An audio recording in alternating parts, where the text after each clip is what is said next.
Hello, হ্যাঁ কখন এসছিস? আচ্ছা তোরা কি আজকে রাতে খেয়ে দিয়ে আসবি না ওখানেই থাকবি? কি বলছিস বেদ? কোথায় যাচ্ছিস? কুসুমপুর? ওরা কোথায় যাচ্ছে? কুসুমপুর? কি বলছিসটা কি বল, গিয়ে ফোন করবি? আচ্ছা বেদ, তোদের কি কোনো কাণ্ডজ্ঞান হবে না? এই কদিন আগে এমন একটা ঘটনা ঘটলো, তারপর তোরা যা ইচ্ছে কর।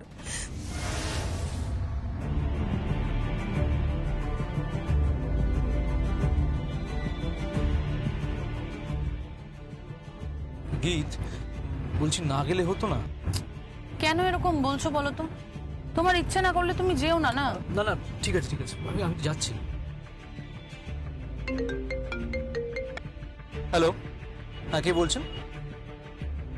হ্যালো বেদ, আপনার বাবার অ্যাক্সিডেন্ট হয়ে গেছে, উনি পড়ে গেছেন বাড়িতে। হোয়াট? আপনি আপনি আপনি কে বলছেন? কি হয়েছে? হ্যালো হ্যালো হ্যালো,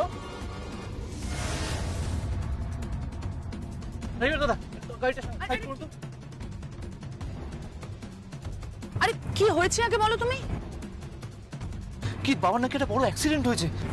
কি বলছো কি তুমি? কি তুমি একটা কাজ করো, তুমি বরং গাড়িটা নিয়ে চলে যাও, আমি অন্য কিছু করে চলে যাচ্ছি, ঠিক আছে? তুমি শিওর তুমি পারবে তো? হ্যাঁ হ্যাঁ আমি পারবো, তুমি সাবধানে এসো, ঠিক আছে? তুমি সাবধানে যাও। হ্যাঁ ঠিক আছে, তুমি সাবধানে এসো।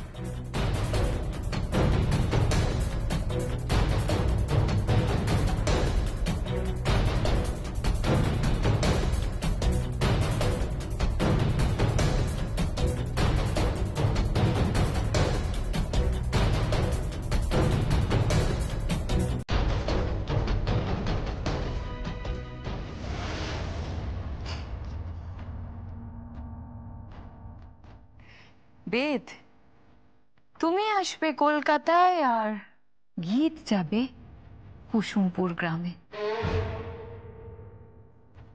Sorry Geet, I am so sorry, I love you, but after all businessman মানেই তো প্রফিট, তাই না? আজ তোমার উপর হামলা হবে আর আজ তোমার শেষ দিন। তারপর সব দায় গিয়ে পড়বে ওই বেচারি যমুনার উপর। যমুনা, তুই ঘুঘু দেখেছিস কিন্তু ঘুঘুর ভাত দেখিসনি। এবার দেখ তুই যে কি হয়। Sorry Geet, I am so sorry.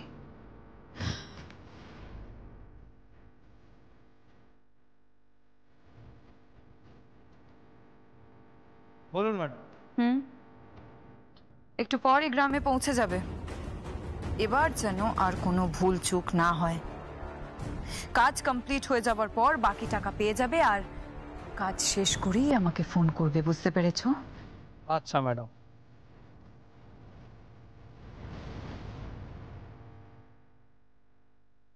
Jamuna, এবার তোর থাকার আমি পার্মানেন্ট ব্যবস্থা করে দিয়েছি। পার্মানেন্ট শ্রীকর।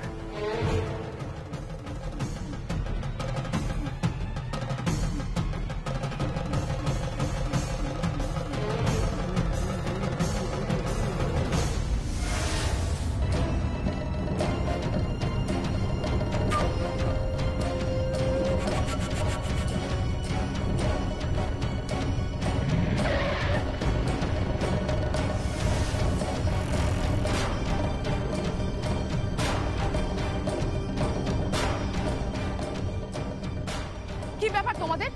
তোমরা আবার আমার পথ আটকেছো? কে পাঠিয়েছে কি তোমাদের? যমুনা তো? যমুনা পাঠিয়েছে তো তোমাদের? সরে যাও, সরে যাও তোমরা এখান থেকে।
যমুনা বৌদি, যমুনা বৌদি, যমুনা বৌদি চোখ খোলো, যমুনা বৌদি চোখ খোলো, যমুনা বৌদি,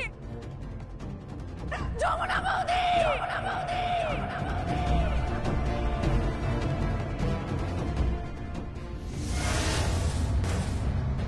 এখনো ফোন আসছে না কেন?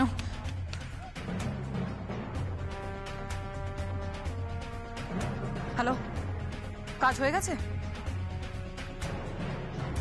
কে কে?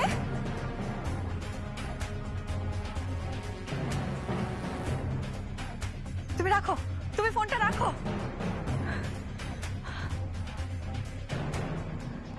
জয় মা, জয় মা। মা তুমি আছো? মা তুমি সত্যিই আছো? আজ আজ প্রথমবার তুমি আমার উপর সদয় হয়েছো মা। প্রথমবার তুমি আমার উপর সদয় হয়েছো। যমুনা খতম, খতম তুই যমুনা, তুই খতম।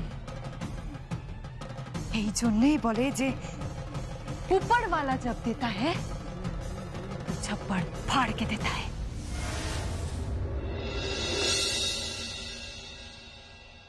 ওরা আজকে আবার কুসুমপুর যাচ্ছে? লগ্না, আমি না কিছু মানে বুঝতে পারছি না। কি বুঝতে পারছো না? জানো সর্বাণী, গীত আজকে আবার কুসুমপুর যাচ্ছে, সঙ্গে আমার বেদকেও নিয়ে যাচ্ছে। ব্যাপারটা কিরকম হচ্ছে বলো তো বৌদি? ও যে কথায় আছে না, সঙ্গে আছে হুলো বেড়াল কোমর বেঁধেছে, ঠিক সেরকম। আর দাদা, তোমার এই ছেলের বউ না হয়েছেও বটে। বিয়ের পর থেকে এ বাড়িতে এসে সবাইকে একেবারে নাকে দড়ি দিয়ে ঘোরাচ্ছে। না না, শুধু বৌমার দোষ দেখলে হবে না, আমার ছেলেটাই বা কম কিসের? বউ যা বলছে তাই শুনছে, একবার উঠতে বললে উঠছে, বসতে বললে বসছে, একবারে ত্রৈণ হয়ে গেছে ছেলেটা। ছেলেকে আর দোষ দিয়ে লাভ নেই। মানে কি বলতে চাইছিস তুই? হ্যাঁ, বলছি যে ছোটবেলা থেকে যা দেখেছে তাই শিখেছে। মানে দাদা, তুমি নিজে কম কি যেতে গো? হ্যাঁ, তুমি নিজে কম কি করতে? বৌদি যা বলতো তুমি সেটাই শুনতে। এই মোটেই না, তোমার দাদা সব সময় আমি যা বলতাম তার উল্টো দিকে হাঁটতো। এই লগ্না, একদম তুমি বাজে কথা বলবে না। এইভাবে তুমি আমাকে কিন্তু দোষ দিতে পারো না। আচ্ছা বলো তো, আজ অব্দি তুমি কোন কথাটা বলেছো আমি সেটা শুনিনি? একেবারে শুনে উদ্ধার করে দিয়েছো আমায়। অবজেকশন, অবজেকশন বৌদি, অবজেকশন। আমার দাদার বিরুদ্ধে কিন্তু এসব কথা বললে আমি একেবারেই শুনবো না বলে দিলাম। বিয়ের পর থেকে তো আমার দাদাকে দেখছি একেবারে ইয়েস ম্যাডাম বলে তোমার সামনে একবারে দাঁড়িয়ে থাকতো। অবশ্য হবে নাই বা কেন, সুন্দরী বউ বলে কথা, মুখ থেকে একবার কোনো কথা বেরোলো কি বেরোলো না, অমনি जो हुकुम जहापना বলে সব কথা শুনতো, তাই না দাদা?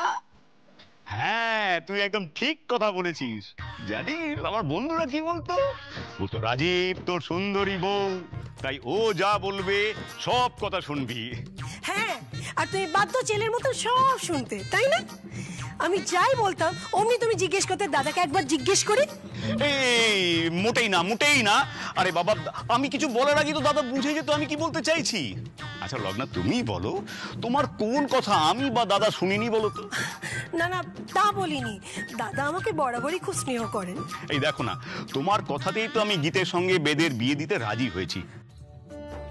যদিও গীতের পরিবার নিয়ে বলার কিছু নেই, জমিদার রায় পরিবারের মেয়েও, তাই অর্থ শিক্ষা কোনোটাই কম নয়। কিন্তু দাদা, তোমরা তো এটাও জানতে যে মেয়েটা ভীষণ একগুঁয়ে, জেদি, আগে উশৃঙ্খল জীবন যাপন করেছে। হ্যাঁ, তবে এটা ঠিক যে বেদ আমাদের থেকে কোনো কিছু লুকোয়নি। হ্যাঁ, এটা তুই ঠিকই বলেছিস। বিয়ে না দিয়ে কি করতে? আমরা যখন বিদেশে তখন বেদ এখানে একা, গীতের সাথে রীতিমতো মেলামেশা করছে। সে সাফ জানিয়ে দিয়েছিল সে গীতকে ছাড়া কাউকে বিয়ে করবে না। তাহলে আমরা কি করতাম? হ্যাঁ, সারা জীবন ছেলেকে আইবুড়ে রেখে দিতাম? না, তা হয়তো রাখতে না, মানে ও সেটা থাকতো না, তখন ব্যাপারটা অন্যরকম হতো। ওই মেয়েটাকে নিয়ে অন্য কোথাও থাকতো, মানে লিভ ইন করতো, আজকাল যেরকম হয় আর কি। হ্যাঁ, তা তোর কি মনে হয় গীত ছেড়ে দিত? আর ওর বাবা কেদার রায়, উনি ছেড়ে দিতেন? তাছাড়া লগ্না, তোমার ছেলে তো বিয়ের অনেক আগে থেকেই ওই বাড়িতে যাতায়াত করছে। আচ্ছা দাদা, এখন এসব কথা বলে কি হবে বলো তো? দাদা দেখো, আমি বলি কি, এবার তোমরা ওই বাড়িতে একবার যাও, গিয়ে ওর বাবার সাথে একবার কথা বলো। এসব কি হচ্ছে দাদা? মেয়েটা সংসারটা করছে কোথায় বলো তো? বাবারে বাবা, ও যা মেয়ে, বিয়ের পর প্রথম দিন যখন এই বাড়িতে এলো,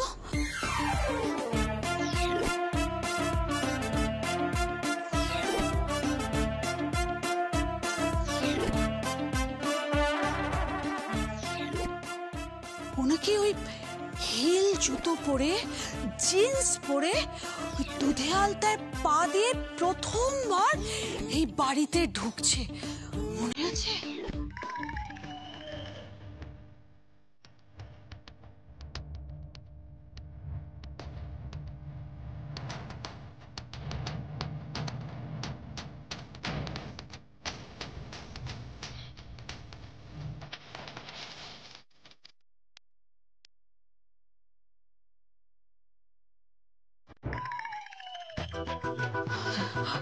দাদা, দাদা তোমার মনে আছে তোমাকেও মালি বানিয়ে ছেড়েছিল? বস, আপনি যান, আপনি গাছে জলটা দিয়ে ফেলুন। তুমি এসো এসো ভেতরে চলে। ইস, কি অবস্থা হচ্ছে তোমার দাদা। মালির কাজ করছি না তাই।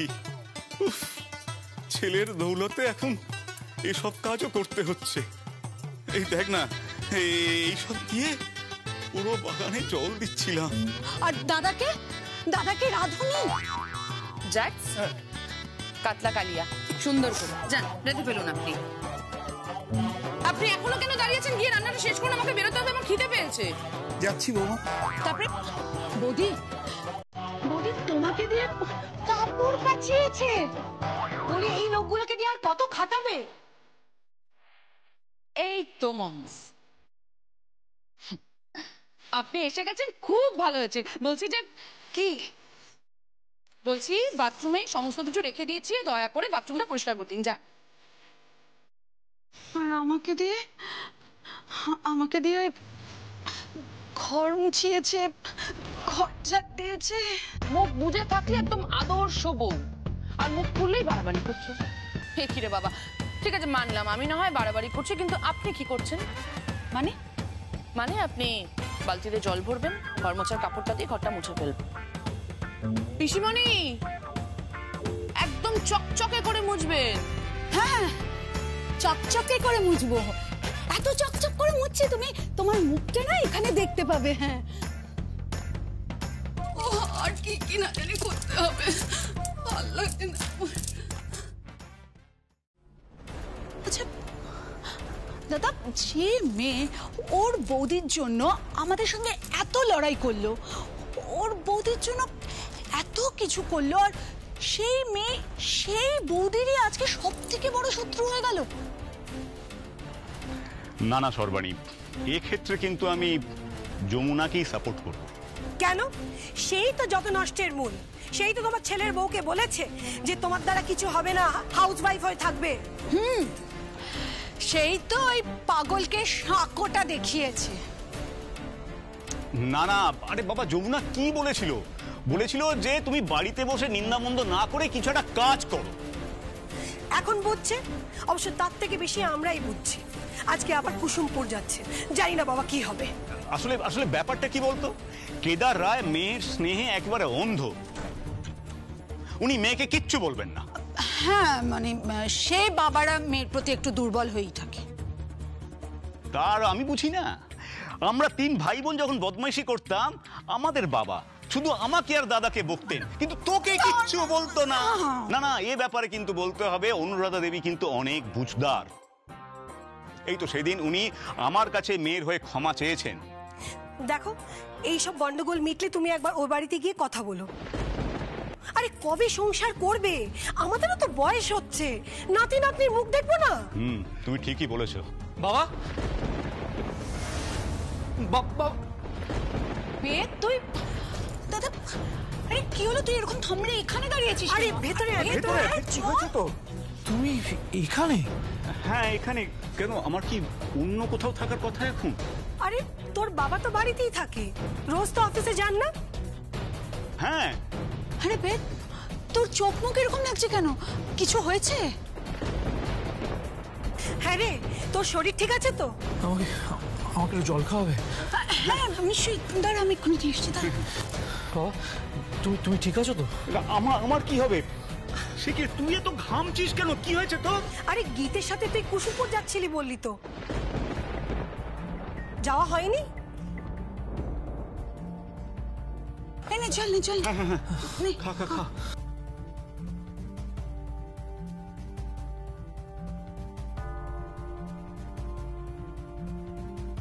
হ্যাঁ রে, তুই কি শুবি? দেখো, ওই ওর বইয়ের কোনো বুদ্ধি নেই, এই গরমের মধ্যে ছেলেটাকে টেনে নিয়ে যায়। আরে তোর কি শরীর খারাপ করছে? এই একটা ডক্টরকে ফোন করো না। না না, কাউকে ফোন করতে হবে না। আচ্ছা ঠিক আছে, কি হয়েছে সেটা বলবি তো? বাবা, আসলে আমি আর গীত গাড়ি করে যাচ্ছিলাম। হ্যালো, হ্যাঁ কে বলছেন? হ্যালো বেদ, আপনার বাবার অ্যাক্সিডেন্ট হয়ে গেছে, উনি পড়ে গেছেন বাড়িতে। হোয়াট? আপনি আপনি আপনি কে বলছেন? কি আছে? হ্যালো হ্যালো হ্যালো, ড্রাইভার দাদা, একটু গাড়িটা সাইড করুন তো। আরে কি হয়েছে আগে বলো তুমি। কি বাবার নাকি একটা বড় অ্যাক্সিডেন্ট হয়েছে। কি বলছো কি তুমি? কি, তুমি একটা কাজ করো, তুমি বরং গাড়িটা নিয়ে চলে যাও, আমি অন্য কিছু করে চলে যাচ্ছি, ঠিক আছে? তুমি শিওর তুমি পারবে তো? হ্যাঁ হ্যাঁ আমি পারবো, তুমি সাবধানে এসো, ঠিক আছে? তুমি সাবধানে যাও। হ্যাঁ হ্যাঁ ঠিক আছে ঠিক আছে, তুমি সাবধানে এসো। কি বলছিস কি তুই? তখনই একটা ফোন আসে আমার কাছে। ফোন করে বললো যে বাবা নাকি বাড়িতে পড়ে গেছে, বাবাকে হসপিটালে নিয়ে যেতে হবে।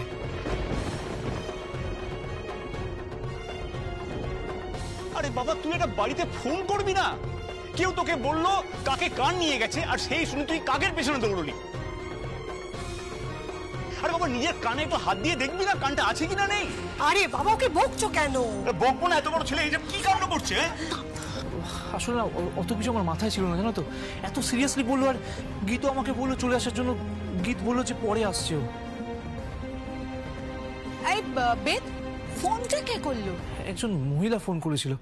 নাম্বারটা নাম্বারটা নাম্বারটা আমার মাথা তখন কাজ করেনি, জানো তো। সে মিথ্যে বললো। বেদ, আমার কিন্তু ব্যাপারটা ঠিক লাগছে না। কারোর কোনো উদ্দেশ্য আছে নিশ্চয়ই। এই তুই এখনই বৌমাকে একটা ফোন কর।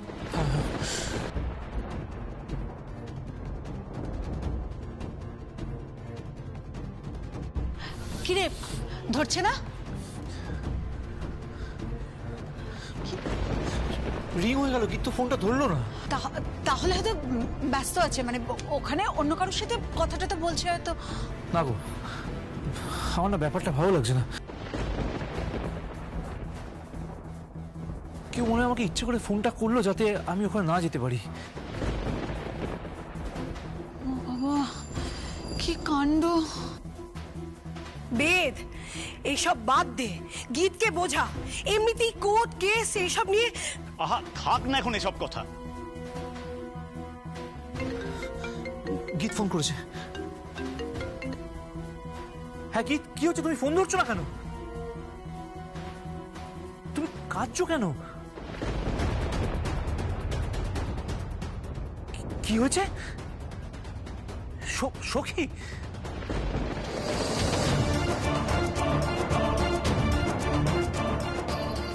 ও মাই গড! হ্যাঁ আমি এক্ষুনি আসছি। এই বেদ, শোন, কোথায় যাচ্ছিস? আমি সব কথা ফোনে জানাচ্ছি। আরে শুনে যা বেদ। আরে কি হয়েছে বলো তো? আচ্ছা দাদা, সখী মানে তো যমুনা। আরে যমুনা এখানে কোত্থেকে এলো? যাচ্ছিল তো বেদ আর গীত। আবার কি হলো?